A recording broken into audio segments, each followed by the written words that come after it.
Rivers State Governor Nyesom Wike has called on the Economic and Financial Crimes Commission (EFCC) to fight corruption within the ambit of the law.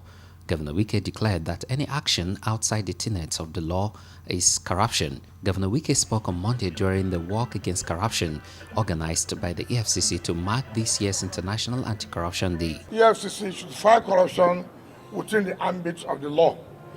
We will support the EFCC to fight corruption within the ambit of the law. Anything that's outside the ambit of the law, Rivers State government will not be a party to it. Because fighting corruption without the law or outside the law itself is corruption. He appealed to the EFCC to ensure that the established processes to fight corruption within the rule of law. I urge the EFCC to support us and fight corruption within the rule of law. Anything that's against the rule of law is no longer a fight against corruption. He reiterated that the Rivers State government will support legal efforts by the EFCC to end corruption in the system. So we stand with them on the fight against corruption within the law. Governor Wike announced that the Rivers State government has resolved to donate another premises to the EFCC to expand their operations in the state. Anything that it takes to support them, we'll do it. I've been to the EFCC office, I've seen where they are. It's not conducive enough. And so Rivers State government had decided to give EFCC another premises to join with what they have, so that they can work effectively and efficiently.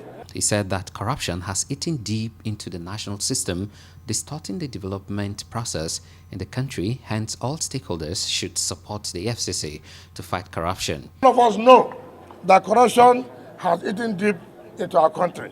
That corruption is the major problem we have as far as this country is concerned. And EFCC alone cannot fight corruption.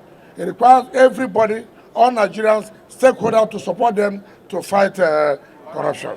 Zonal head of EFCC Port Harcourt, Mr. Abdulrashid Wahab, said that EFCC is marking the International Anti-Corruption Day with sister agencies and paramilitary agencies to sensitize the public on the fight against corruption. December of every year is a day the United Nations designate as the World Anti-Corruption Day. In Nigeria, the EFCC, as the coordinating agency of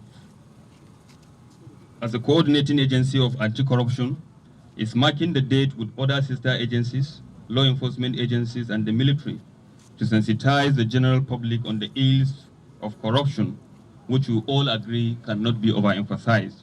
He said this year's theme is zero tolerance for corruption in the maritime transport sectors.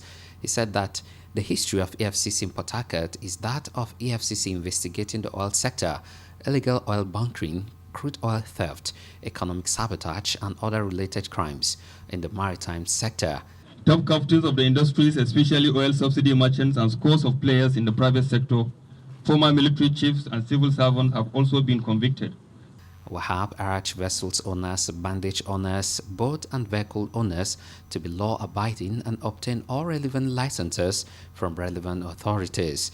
He charged them to know their captains and drivers to stem the tide of illegality.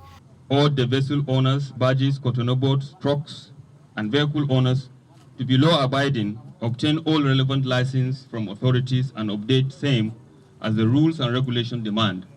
And above all, know the captains, drivers of your ships and vessels and vehicles. He said that the EFCC has over the years worked for the recovery of more than 700 billion naira and over $200 million and 407 mansions to the federal government. Recoveries, there is no law enforcement agency in Africa that has equaled the phenomenal recoveries that the EFCC has made. In the 4 years, the EFCC have recovered more than 700 billion naira and more than 260 million United States dollars. And more than 407 mansions and hundreds of other properties were forfeited to the government. He urged all groups to join the fight against corruption in the interest of the development of the country. We are mobilizing the entire nation towards public ownership of anti-corruption war, and we are making impressive progress in this regard. Leaders of civil society, the maritime sector, and paramilitary agencies who spoke after the walk declared their support in the fight against corruption. In the waterways, more especially in the Nigerian coast, the Gulf of Guinea that are not registered, we ensure that there are enforcement units that goes after them to ensure that they are all registered, and those ones that are not registered are being prosecuted. We are here to enforce righteousness so that our nation can be exalted. Citizens must begin to speak out. Citizens must be able to report cases of corruption. Contractors who are given awards of contracts must be able to live up to the occasion and do what they are supposed to do. Join hands with the EFCC and fight corruption to its illogical conclusion. Today is to end up corruption, and which we are sure that after today there will be end of corruption in this our society. The work against corruption started at EFCC zonal office at Algeria and terminated at the Rumowoji market. Governor Wike and the leaders also trekked back to Government House from the Rumowoji market. Kaba's governor! Wike! Kaba's governor! Wike! Kaba's governor! Wike! Bossa!